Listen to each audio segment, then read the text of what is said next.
Republican senators are scurrying all over the place to try to get the so-called big, beautiful budget bill across the finish line, but there certainly are some roadblocks in the way, such as the Senate parliamentarians ruling against the bill's Medicaid provisions. That's a biggie, friends. Can the Senate pull everything together at the last minute? And what happens if they don't? Well, here to discuss this and more is Congressman Andy Harris, who is the chairman of the House Freedom Caucus, and he's also a member of the GOP Doctors Caucus. He represents the 1st Congressional District of Maryland. Congressman Harris, welcome back to Washington Watch. Always great to have you. Yeah, great to be with you, Jody. All right, so first of all, let me get your basic reaction to the Supreme Court's ruling earlier today that limited nationwide injunctions from federal courts. Why is this such a big decision? Well, that's a very big decision because that's the weapon that's been used against President Trump's conservative policies. Every time they come out with a conservative policy, they judge shop. They find a liberal judge somewhere in the district court level, and that district court judge way oversteps their bounds, and that was the major finding in today's case. They way overstep their bounds, and then they put a hold on that policy nationwide. That's ridiculous. These are district judges. Their districts are small. Sometimes they don't even encompass a whole state. And yet they were making rulings that concern the entire nation. Wow.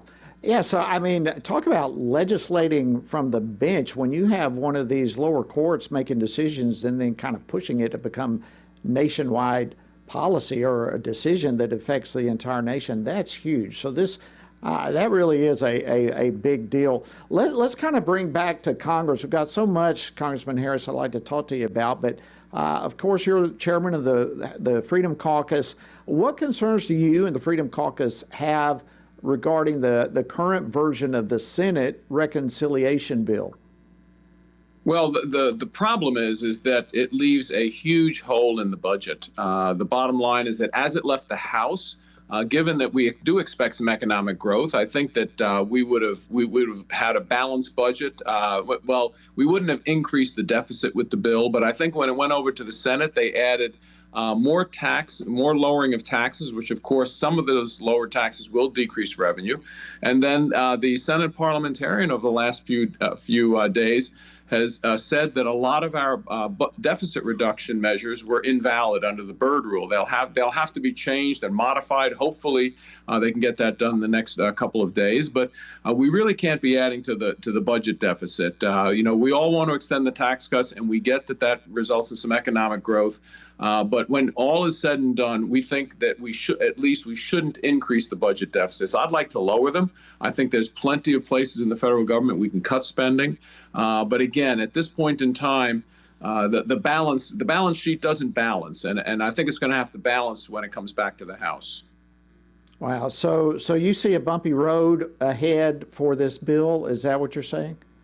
Over the next couple of days, it will be. I think we'll know by the end of the weekend. I think they will have attempted to have ironed out the problems with the parliamentarian. I think they'll have gone ahead and then can, again, begin to balance the books within the bill. And if they can do that, maybe we can hit the July 4th deadline. I think if they can't do that, if they try to send it over to the House with a large increase in the budget deficit, then I think we're going to have to go back to some point on the drawing board and make sure that things balance out.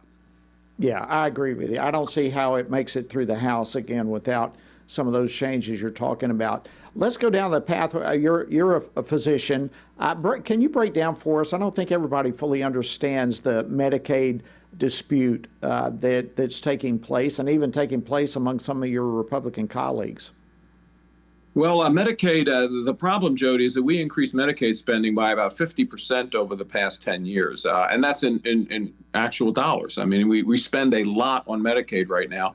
And it's because some of the states have figured out ways to spend way more money on healthy young people who were added to Medicaid under Obamacare than it spends on what we call the traditional Medicaid population, which are the needy, the disabled, the elderly, the pregnant women, their children.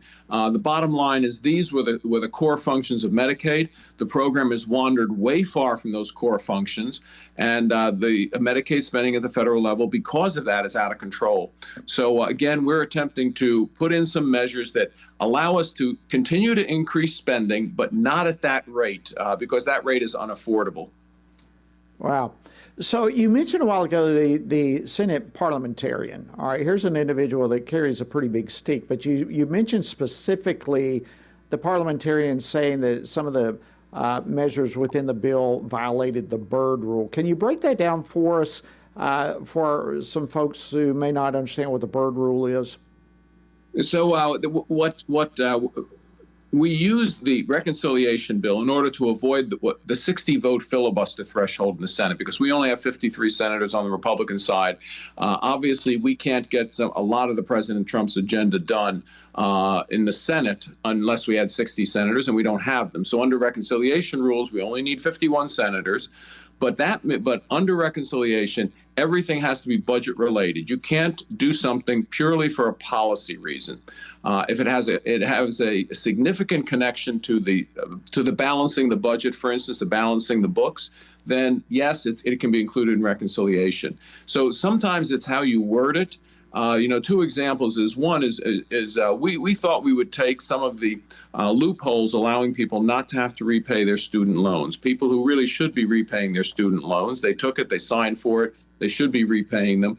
And the way it was worded, the Senate parliamentarian said, well, this doesn't follow the Byrd rule. I don't understand that, because this involved, $120 billion of savings to the federal government with people repaying some of these student loans.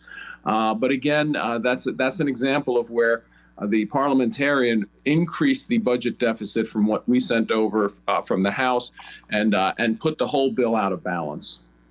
Wow.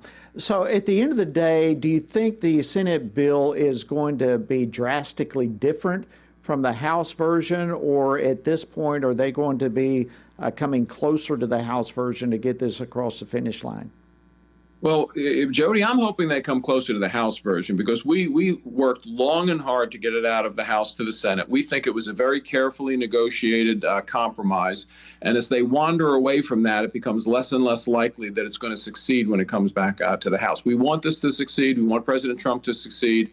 But the safest thing they could do is take our House bill and just pass it the way we passed it, or make some very small changes. It may end up there. We'll know by the end of the weekend. Yep, I agree with you. That would be the safest way to go.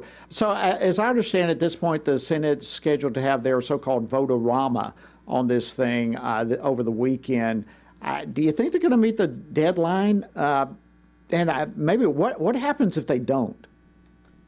It's unclear that they'll get to the vote-a-rama over the weekend. They may just do what we call the motion to proceed, which just begins the debate on the bill. It may be Monday or Tuesday even when they do the vote-a-rama. Look, if they don't hit the deadline exactly, it is a somewhat artificial deadline. We know that we do hit the debt ceiling sometime in August, probably the end of August. So that's a real hard deadline. We absolutely have to raise the debt ceiling by that date. But July 4th is an artificial deadline. It's a good deadline to have. It makes us work harder toward a deadline. But if it slips by a few days or even into the week after, that wouldn't be a disaster. It would be just fine. This is such a large bill that we should actually take a little time to make sure we get it right. Yep. All right, before I let you go, I know there was a briefing today on the U.S. Targeted strikes on Iran. Much of that, if not all of it, classified. I know you're limited on what you can share, but is there any information that you can share from not necessarily the briefing, but just overall your thoughts on the targeted strikes on Iran? Absolutely. Look, the world has to remember that radical Islamic terrorism raised its head on 9/11. It's still around. It's embodied in Iran. And I think the summary I would say is the world should sleep a little safer tonight and every night now that Iran is not going to have a nuclear weapon anytime in the near future. Well, that is encouraging. And it's, there's no lack of news to cover. And Congressman Andy Harris, I want to thank you for the incredible work that you do in Congress for your own state, your district, through the House Freedom Caucus, the Doctors Caucus, and a host of other places where you serve. And we deeply appreciate you coming on Washington Watch and breaking some of this stuff down for us. Thank you, Jody.